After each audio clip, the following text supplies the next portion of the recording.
Aeol withdrew his hand. "I acknowledge not your law," he said. "No right have you or any of your kin in this land to seize realms or to set bounds either here or there. This is the land of the Teleri, to which you bring war and all unquiet, dealing ever proudly and unjustly. I care nothing for your secrets, and I came not to spy upon you, but to claim my own, my wife and my son. Yet if in Arathel, your sister, you have some claim, then let her remain. Let the bird go back to the cage, where soon she will sicken again as she sickened before. But not so Maeglin. My son you shall not withhold from me. Come, Maeglin, son of Aeol. Your father commands you. Leave the house of his enemies and the slayers of his kin, or be accursed." Maeglin answered nothing. Then Torgon sat in his high seat, holding his staff of doom, and in a stern voice spoke. "I will not debate with you, dark elf. By the swords of the Noldor alone are your sunless woods defended. Your freedom to wander there wild you owe to my kin. And, but for them, long since, you would have labored in thraldom in the pits of Angband. And here I am king. And whether you will it or will it not, my doom is law. This choice only is given to you, to abide here or to die here. And so also for your son." Then Aeol looked into the eyes of King Turgon, and he was not daunted, but stood long without word or movement, while a still silence fell upon the hall. And Arathel was afraid, knowing that he was perilous. Suddenly, swift as a serpent, he seized a javelin that he held beneath his cloak, and cast it at Maeglin, crying, "The second choice I take, and for my son also, you shall not hold what is mine." But Arathel sprang before the dart, and it smote her in the shoulder, and Aeol was overborne by many, and set in bonds, and led away, while others tended Arathel. But Maeglin, looking upon his father, was silent. It was appointed that Aeol should be brought on the next day to the king's judgment. And Arathel and Idril moved Turgon to mercy. But in the evening Arathel sickened, though the wound had seemed little, and she fell into the darkness, and in the night she died. For the point of the javelin was poisoned, though none knew it until too late. Therefore, when Aeol was brought before Turgon, he found no mercy, and they led him forth to the Caragdur, a precipice of black rock upon the north side of the hill of Gondolin, there to cast him down from the sheer walls of the city. And Maeglin stood by and said nothing. But at the last Aeol cried out, "So you forsake your father and his kin, ill-gotten son. Here shall you fail of all your hopes, and here may you yet die the same death as I." Then they cast Aeol over the Caragdur, and so he ended, and to all in Gondolin it seemed just. But Idril was troubled, and from that day she mistrusted her kinsman. But Maeglin prospered and grew great among the Gondolindrim, praised by all and high in the favor of Turgon. For if he would learn eagerly and swiftly all that he might, he had much also to teach. And he gathered about him all such as had the most bent to smithcraft and mining. And he sought in the Echoriath, which are the encircling mountains, and found rich lodes of ore of divers metals. Most he prized the hard iron of the mine of Anghabar in the north of the Echoriath. And thence he got a wealth of forged metal and steel, so that the arms of the Gondolindrim were made ever stronger and more keen. And that stood them in good stead in the days to come. Wise in counsel was Maeglin, and wary, and yet hardy and valiant at need. And that was seen in after days. For when, in the dread year of the Nenaeth Arnoithiad, Turgon opened his leaguer and marched forth to the help of Fingon in the north, Maeglin would not remain in Gondolin as regent of the king, but went to the war and fought beside Turgon, and proved fell and fearless in battle. Thus all seemed well with the fortunes of Maeglin, who had risen to be mighty among the princes of the Noldor, and greatest save one in the most renowned of their realms. Yet he did not reveal his heart. And though not all things went as he would, he endured it in silence, hiding his mind so that few could read it, unless it were Idril Celebrinder. For from his first days in Gondolin he had borne a grief ever worsening that robbed him of all joy. He loved the beauty of Idril, and desired her without hope. The Eldar wedded not with kin so near, nor ever before had any desire to do so. And however that might be, Idril loved Maeglin not at all.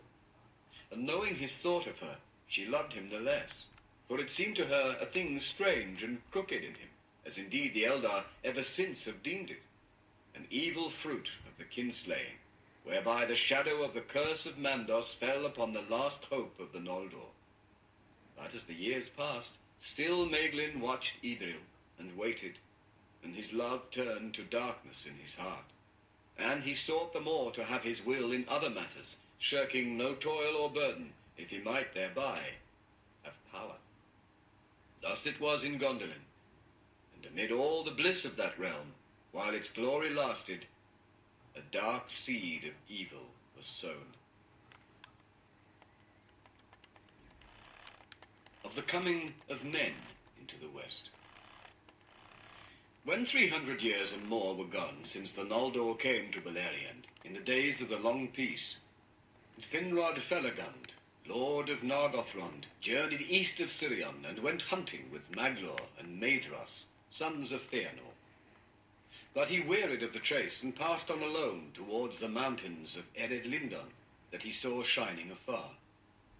And taking the dwarf road, he crossed Gelion at the ford of Sarn Athrad, and turning south over the upper streams of Asgard, he came into the north of Osirian. In a valley among the foothills of the mountains below the springs of Thalos, he saw lights in the evening, and far off he heard the sound of song. At this he wondered much, for the green elves of that land lit no fires, nor did they sing by night. At first he feared that a raid of orcs had passed the leaguer of the north, but as he drew near, he perceived that it was not so, for the singers used a tongue that he had not heard before, neither that of dwarves nor of orcs. Then Felagund, standing silent in the night shadow of the trees, looked down into the camp, and there he beheld a strange people. Now these were a part of the kindred and following of Beor, the Old, as he was afterwards called, a chieftain among men. After many lives of wandering out of the east, he had led them at last over the Blue Mountains, the first of the race of men to enter Beleriand. And they sang because they were glad, and believed that they had escaped from all perils, and had come at last to a land without fear. Long Felagund watched them, and love for them stirred in his heart. But he remained hidden in the trees until they had all fallen asleep. Then he went among the sleeping people, and sat beside their dying fire where none kept watch. And he took up a rude harp which Beor had laid aside, and he played music upon it such as the ears of men had not heard. For they had as yet no teachers in the art, save only the dark elves in the wild lands. Now men awoke and listened to Felagund as he harped and sang, and each thought that he was in some fair dream, until he saw that his fellows were awake also beside him. But they did not speak or stir while Felagund still played, because of the beauty of the music and the wonder of the song.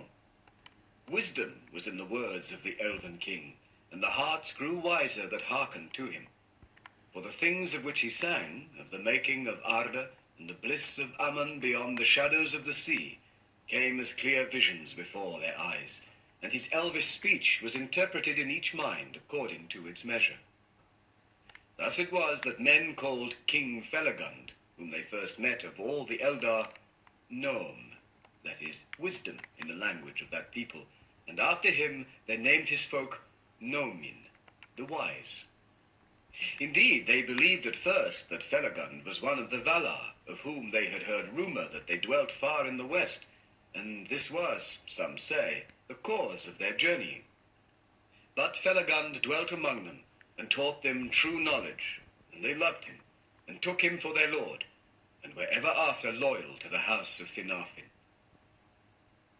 Now the Eldar were beyond all other peoples skilled in tongues, and Felagund discovered also that he could read in the minds of men such thoughts as they wished to reveal in speech, so that their words were easily interpreted. It is said also that these men had long had dealings with the dark elves east of the mountains, and from them had learned much of their speech. And since all the languages of the Quendi were of one origin, the language of Beor and his folk resembled the elven tongue in many words and devices. It was not long, therefore, before Felagund could hold converse with Beor. And while he dwelt with him, they spoke much together. But when he questioned him concerning the arising of men and their journeys, Beor would say little, and indeed he knew little, for the fathers of his people had told few tales of their past, and the silence had fallen upon their memory. "A darkness lies behind us," Beor said, "and we have turned our backs upon it, and we do not desire to return thither even in thought. Westwards our hearts have been turned, and we believe that there we shall find light." But it was said afterwards among the Eldar that when men awoke in Hildorian at the rising of the sun, the spies of Morgoth were watchful, and tidings were soon brought to him. And this seemed to him so great a matter that secretly under shadow he himself departed from Angband, and went forth into Middle-earth, leaving to Sauron the command of the war. Of his dealings with men, the Eldar indeed knew nothing at that time, and learned but little afterwards, but that a darkness lay upon the hearts of men, as the shadow of the kinslaying and the doom of Mandos lay upon the Noldor, they perceived clearly even in the people of the elf friends whom they first knew. To corrupt or destroy whatsoever arose new and fair was ever the chief desire of Morgoth.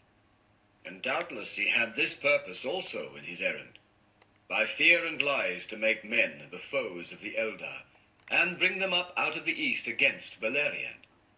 But this design was slow to ripen, and was never wholly achieved. For men, it is said, were at first very few in number, whereas Morgoth grew afraid of the growing power and union of the Eldar, and came back to Angband, leaving behind at that time but few servants, and those of less might and cunning. Now Felagund learned from Beor that there were many other men of like mind who were also journeying westward. "Others of my own kin have crossed the mountains," he said, "and they are wandering not far away. And the Haladin, the people from whom we are sundered in speech, are still in the valleys on the eastern slopes, awaiting tidings before they venture further. There are yet other men whose tongue is more like to ours, with whom we have had dealings at times. They were before us on the westward march, but we passed them. For they are a numerous people, and yet keep together and move slowly, being all ruled by one chieftain whom they call Marach. Now the green elves of Osiriand were troubled by the coming of men. And when they heard that a lord of the Eldar from over the sea was among them, they sent messengers to Felagund. "Lord," they said, "if you have power over these newcomers, bid them return by the ways that they came, or else to go forward. For we desire no strangers in this land to break the peace in which we live. And these folk are hewers of trees and hunters of beasts. Therefore we are their unfriends, and if they will not depart, we shall afflict them in all ways that we can."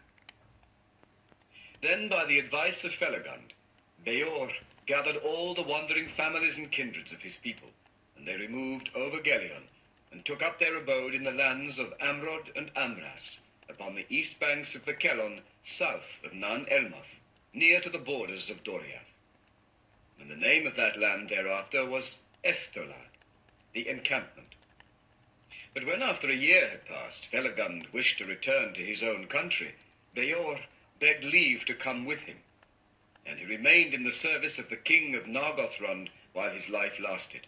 In this way he got his name Beor, whereas his name before had been Balan, for Beor signified vassal in the tongue of his people.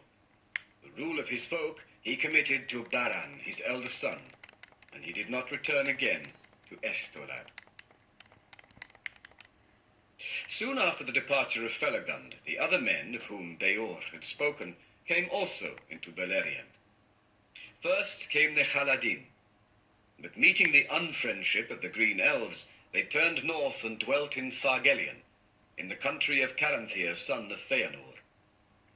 There for a time they had peace, and the people of Caranthir paid little heed to them. In the next year, Marach led his people over the mountains. They were a tall and warlike folk, marching in ordered companies, and the elves of Osirian hid themselves and did not waylay them. But Marach, hearing that the people of Beor were dwelling in a green and fertile land, came down the dwarf road and settled in the country south and east of the dwellings of Baran, son of Beor, and there was great friendship between those peoples. Felagund himself often returned to visit men, and many other elves out of the west lands, both Noldor and Sindar, journeyed to Estolad, being eager to see the Edain, whose coming had long been foretold. Now Atani, the second people, was the name given to men in Valinor in the lore that told of their coming. But in the speech of Beleriand, that name became Edain, and it was there used only of the three kindreds of the elf friends. Fingolfin, as king of all the Noldor, sent messengers of welcome to them. And then many young and eager men of the Edain went away and took service with the kings and lords of the Eldar. Among them was Malach, son of Marach, and he dwelt in Hithlam for 14 years, and he learned the elven tongue, and was given the name of Aradan. The Edain did not long dwell content in Estolad, for many still desired to go westward, but they did not know the way. Before them lay the fences of Doriath, and southward lay Sirion and its impassable fens. Therefore the kings of the three houses of the Noldor, seeing hope of strength in the sons of men, sent word that any of the Edain that wished might remove and come to dwell among their people.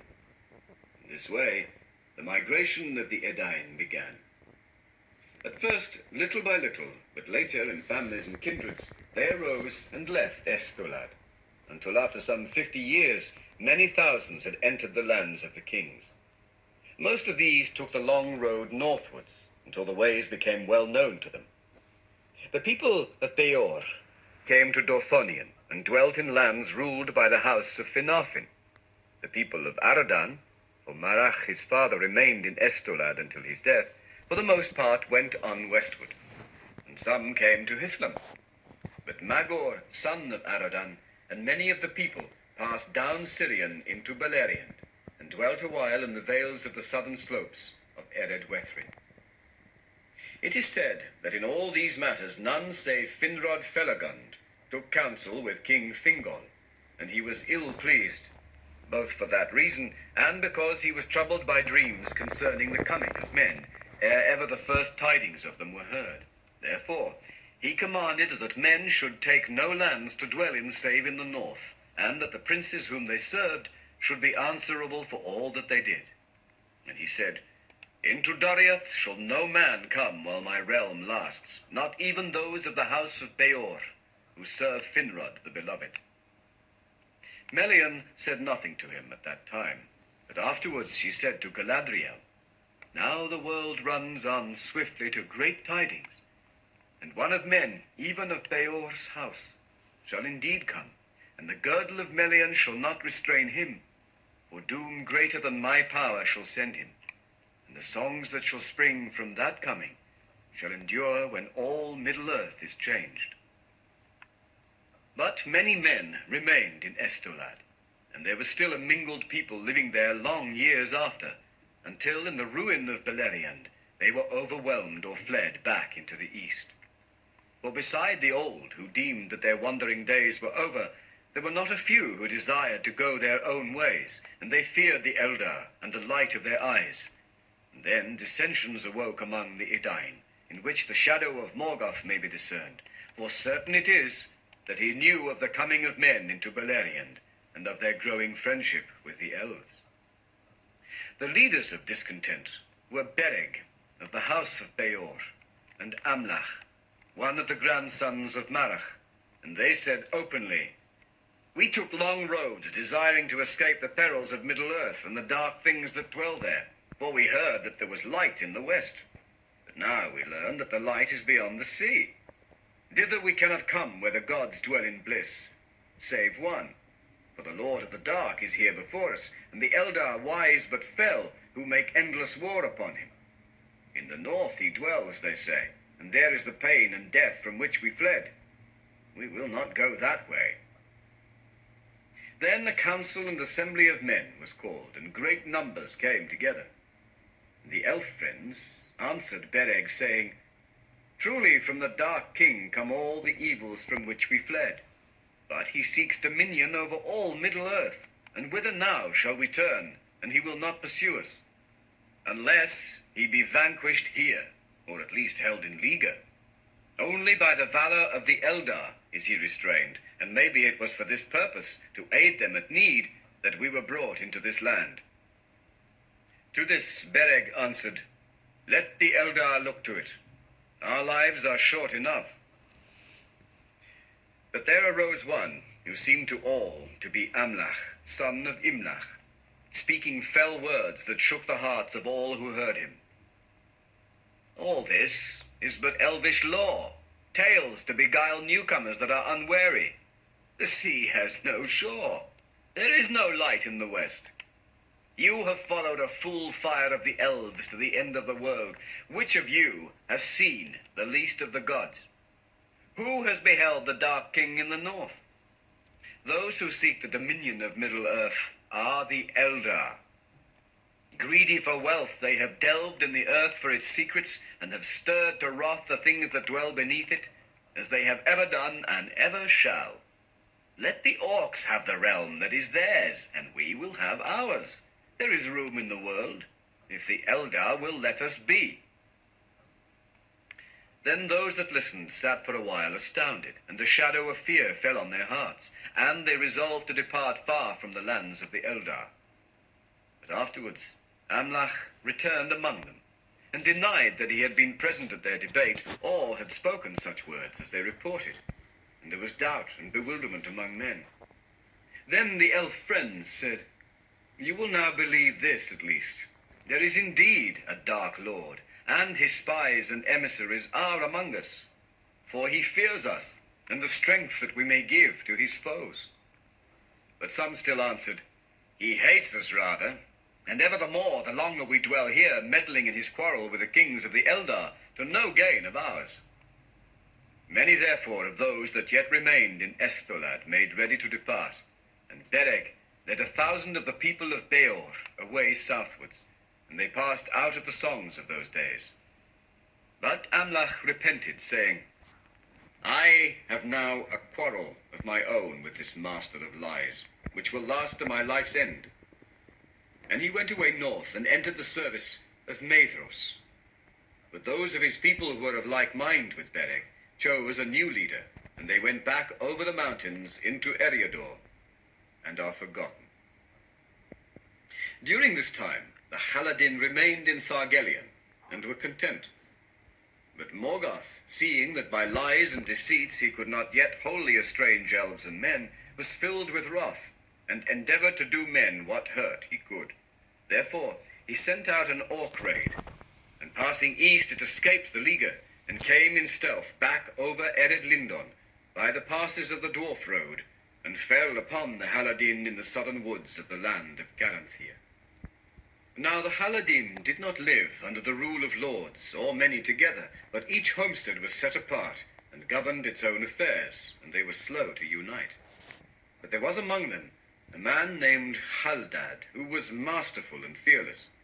And he gathered all the brave men that he could find, and retreated to the angle of land between Asgard and Gelion, and in the utmost corner he built a stockade across from water to water, and behind it they led all the women and children that they could save. There they were besieged until their food was gone. Haldad had twin children, Haleth, his daughter, and Haldar, his son, and both were valiant in the defense, for Haleth was a woman of great heart and strength. But at last Haldad was slain in a sortie against the orcs, and Haldar, who rushed out to save his father's body from their butchery, was hewn down beside him. Then Haleth held the people together, though they were without hope, and some cast themselves in the rivers and were drowned. But 7 days later, as the orcs made their last assault and had already broken through the stockade, there came suddenly a music of trumpets, and Caranthir with his host came down from the north and drove the orcs into the rivers. Then Caranthir looked kindly upon men and did Haleth great honor, and he offered her recompense for her father and brother. And seeing overlate what valor there was in the Edain, he said to her, "If you will remove and dwell further north, there you shall have the friendship and protection of the Eldar and free lands of your own."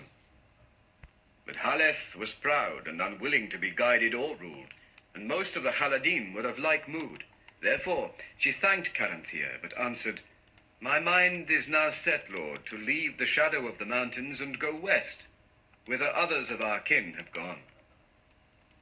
When therefore the Haladin had gathered all whom they could find alive of their folk, who had fled wild into the woods before the orcs, and had gleaned what remained of their goods in their burned homesteads, they took Haleth for their chief, and she led them at last to Estolad, and there dwelt for a time. But they remained a people apart, and were ever after known to elves and men as the people of Haleth. Haleth remained their chief while her days lasted, but she did not wed, and the headship afterwards passed to Haldan, son of Haldar, her brother. Soon, however, Haleth desired to move westward again, and though most of her people were against this counsel, she led them forth once more, and they went without help or guidance of the Eldar, and passing over Kelon and Aros, they journeyed in the perilous land between the mountains of Terra and the girdle of Melian. That land was even then not yet so evil as it after became, but it was no road for mortal men to take without aid, and Haleth only brought her people through it with hardship and loss, constraining them to go forward by the strength of her will. At last they crossed over the Brithiach, and many bitterly repented of their journey, but there was now no returning. Therefore in new lands they went back to their old life as best they could, and they dwelt in free homesteads in the woods of Talath Dirnan, beyond Teglin, and some wandered far into the realm of Nargothrond. But there were many who loved the Lady Haleth, and wished to go whither she would, and dwell under her rule, and these she led into the forest of Brethil, between Teglin and Sirion. Thither in the evil days that followed, many of her scattered folk returned. Now Brethil was claimed as part of his realm by King Thingol, though it was not within the girdle of Melian, and he would have denied it to Haleth. But Felagund, who had the friendship of Thingol, hearing of all that had befallen the people of Haleth, obtained this grace for her, that she should dwell free in Brethil, upon the condition only that her people should guard the crossings of Teglin against all enemies of the Eldar, and allow no orcs to enter their woods. To this Haleth answered, "Where are Haldad my father and Haldar my brother? If the king of Doriath fears a friendship between Haleth and those who have devoured her kin, then the thoughts of the Eldar are strange to men." And Haleth dwelt in Brethil until she died, and her people raised a green mound over her in the heights of the forest. Tur Haretha, the Lady Barrow, Haud den Arwen in the Sindarin tongue. In this way it came to pass that the Edain dwelt in the lands of the Eldar, some here, some there, some wandering, some settled in kindreds or small peoples. And the most part of them soon learned the grey elven tongue, both as a common speech among themselves, and because many were eager to learn the lore of the elves. But after a time, the elf kings, seeing that it was not good for elves and men to dwell mingled together without order, and that men needed lords of their own kind, set regions apart where men could live their own lives, and appointed chieftains to hold these lands freely. They were the allies of the Eldar in war, but marched under their own leaders. Yet many of the Edain had delight in the friendship of the elves, and dwelt among them for so long as they had leave, and the young men often took service for a time in the hosts of the kings. Now Hador Lorindal, son of Hathor, son of Magor, son of Malach Aradan, entered the household of Fingolfin in his youth, and was loved by the king. Fingolfin therefore gave to him the lordship of Dor Lomin, and into that land he gathered most of the people of his kin, and became the mightiest of the chieftains of the Edain. In his house only the elven tongue was spoken. But their own speech was not forgotten, and from it came the common tongue of Númenor. But in Dothonion the lordship of the people of Beor, and the country of Ladros, was given to Boromir, son of Boron, who was the grandson of Beor the Old. The sons of Hador were Galdor and Gundur, and the sons of Galdor were Húrin and Huor, and the son of Húrin was Túrin, the bane of Glaurung, and the son of Huor was Tuor, father of Earendil, the Blessed. The son of Boromir was Bregor, whose sons were Bregolas and Barahir, and the sons of Bregolas were Baragund and Beligund. The daughter of Baragund was Morwen, the mother of Túrin, and the daughter of Beligund was Rian, the mother of Tuor. But the son of Barahir was Beren One-Hand, who won the love of Luthien Thingol's daughter, and returned from the dead. From them came Elwing, the wife of Earendil, and all the kings of Númenor after. All these were caught in the net of the doom of the Noldor, and they did great deeds which the Eldar remember still among the histories of the kings of old. And in those days the strength of men was added to the power of the Noldor, and their hope was high. And Morgoth was straitly enclosed, for the people of Hador, being hardy to endure cold and long wandering, feared not at times to go far into the north and there keep watch upon the movements of the enemy. The men of the three houses throve and multiplied, but greatest among them was the house of Hador Goldenhead, peer of elven lords. His people were of great strength and stature, ready in mind, bold and steadfast, quick to anger and to laughter, mighty among the children of Ilúvatar in the youth of mankind. Yellow-haired they were for the most part, and blue-eyed, but not so was Túrin, whose mother was Morwen of the house of Beor. The men of that house were dark or brown of hair, with grey eyes, and of all men they were most like to the Noldor, and most loved by them. For they were eager of mind, cunning-handed, swift in understanding, long in memory, and they were moved sooner to pity than to laughter. Like to them were the woodland folk of Haleth, but they were of lesser stature and less eager for lore. They used few words, and did not love great concourse of men, and many among them delighted in solitude, wandering